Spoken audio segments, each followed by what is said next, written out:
नमस्कार। आज हम राष्ट्रीय मानवाधिकार आयोग यानी एनएचआरसी को बिल्कुल आसान भाषा में समझने वाले हैं।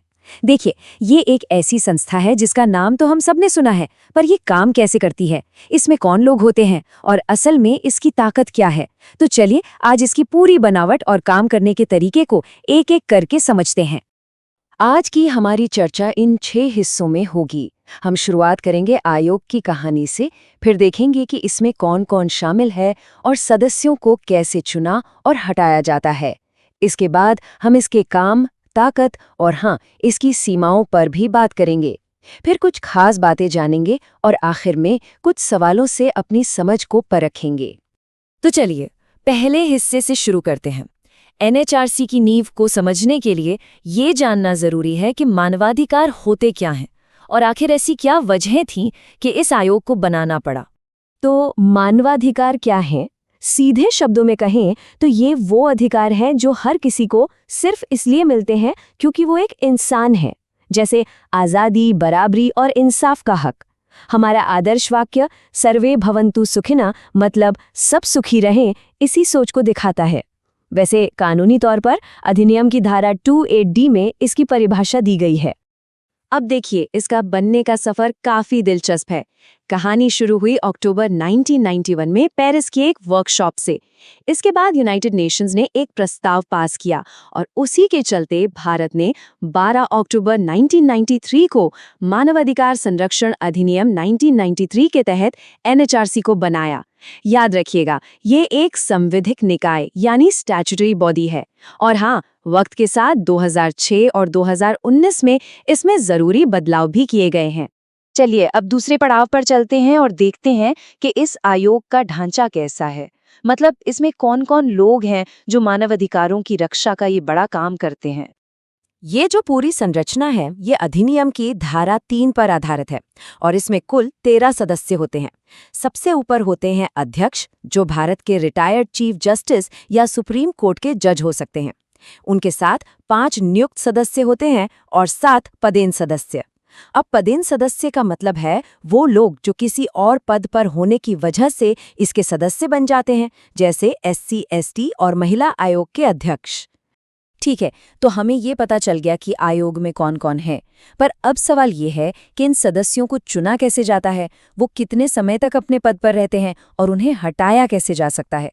यहाँ पर नियुक्ति की प्रक्रिया बहुत महत्वपूर्ण है, जिसका जिक्र धारा 4 में है। देखिए, नियुक्ति तो राष्ट्रपति करते हैं, लेकिन वो अपनी मर्जी से नहीं करते। वो प्रधानमंत्री की अध्यक्षता में बनी एक 6 सदस्यीय कमेटी की सलाह पर ऐसा करते हैं। इस कमेटी में प्रधानमंत्री, लोकसभा अध्यक्ष, केंद्रीय गृह मंत्री, राज्यसभा के उपसभापति और संसद के दोनों सदनों के विपक्ष के नेता शामिल होते हैं।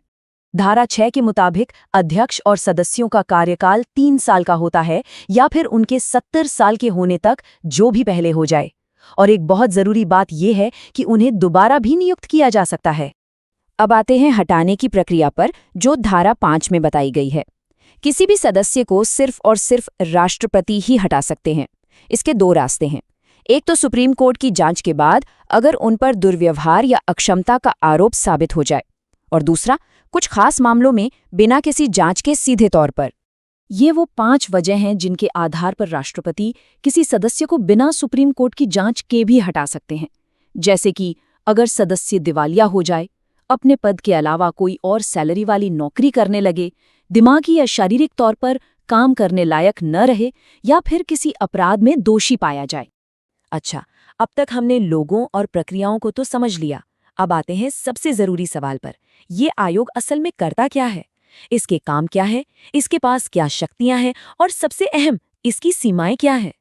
धारा 12 में आयोग के कई जरूरी काम बताए गए हैं। ये मानवाधिकार उल्लंघन की शिकायतों की जांच कर सकता है और मजे की बात यह है कि ये खुद भी किसी मामले का संज्ञान ले सकता है, जिसे सुओ मोटू कहते हैं। इसके अलावा ये जेलों का दौरा कर सकता है, कोर्ट की कार्यवाही में दखल दे सकता है और इस क्षेत्र में रिसर्च और NGOs को भी बढ़ावा देता है। जहां तक शक्तियों की बात है तो धारा 13 के तहत आयोग के पास एक सिविल कोर्ट जैसी ताकतें हैं। मतलब ये किसी को भी पूछताछ के लिए बुला सकता है और कोई भी सरकारी दस्तावेज मंगवा सकता है। लेकिन यहीं पर इसकी सीमाएं भी सामने आती हैं। इसकी सिफारिशें सिर्फ सलाह होती हैं, सरकार उन्हें मानने के लिए मजबूर नहीं है। और तो और ये 1 साल से पुराने मामलों की जांच भी नहीं कर सकता। चलिए अब कुछ खास प्रक्रियाओं को देखते हैं, खासकर ये कि जब मामला सशस्त्र बलों से जुड़ा हो तो एनएचआरसी कैसे काम करता है। ये एक बहुत ही संवेदनशील और अहम मुद्दा है।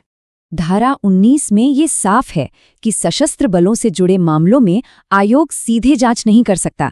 इसके लिए एक अलग प्रक्रिया है। सबसे पहले ये केंद्र सरकार से रिपोर्ट मांगता है। दूसरा, सरकार को 3 महीने के अंदर जवाब देना होता है। और तीसरा, उस रिपोर्ट के आधार पर आयोग सिर्फ अपनी सिफारिशें दे सकता है और कुछ नहीं। और इसी वजह से एनएचआरसी को अक्सर दंतवहीन बाघ या टूथलेस टाइगर कहा जाता है। ये बात इसके पूर्व अध्यक्ष जस्टिस एचएल दत्तू ने भी कही थी। ऐसा इसलिए क्योंकि आयोग के पास किसी को सजा देने की ताकत नहीं है और इसकी सिफारिशें सिर्फ सलाह हैं, जिन्हें मानना या न मानना सरकार पर निर्भर करता है। चलिए कुछ और मजेदार तथ्य जान लेते हैं। आयोग के सबसे पहले अध्यक्ष थे जस्टिस श्री रंगनाथ मिश्रा। इसके मौजूदा अध्यक्ष वी रामा सुब्रमण्यम है। और एक चौंकाने वाली बात यह है कि आज तक कोई भी महिला इस आयोग की अध्यक्ष नहीं बनी है। और हाँ, आयोग हर साल अपनी रिपोर्ट केंद्र और राज्य सरकारों को भेजता है। तो अब जब हमने एनएचआरसी के बारे में इतना कुछ जान लिया है, तो क्यों ना कुछ सवालों के जरिए अपनी याददाश्त को ताज़ा किया जाए। देखते हैं कि हमें कितना याद है। पहला सवाल, एनएचआरसी की स्थापना किस साल और किस कानून के तहत हुई थी? जरा सोचिए, क्या वो साल 1993 और मानवाधिकार संरक्षण अधिनियम था? दूसरा सवाल, सदस्यों को नियुक्त करने वाली जो 6 लोगों की कमेटी है, उसमें इनमें से कौन शामिल नहीं होता है? याद कीजिए उस पावरफुल कमेटी के सदस्यों को। तीसरा सवाल, अध्यक्ष को बिना सुप्रीम कोर्ट की जांच के किस वजह से हटाया जा सकता है? हमने उन 5 वजहों की बात की थी, याद है? इनमें से कौन सा सही है? और ये रहा आखिरी सवाल, जब मामला सशस्त्र बलों का हो तो केंद्र सरकार को अपनी रिपोर्ट देने के लिए कितना समय मिलता है? इन सभी सवालों के सही जवाब आपको नीचे डिस्क्रिप्शन में मिल जाएंगे, जरूर देखिएगा। आज एनएचआरसी की इस पूरी जानकारी में शामिल होने के लिए आप सभी का बहुत बहुत धन्यवाद।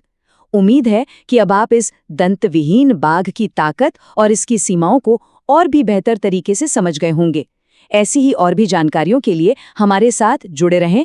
नमस्कार।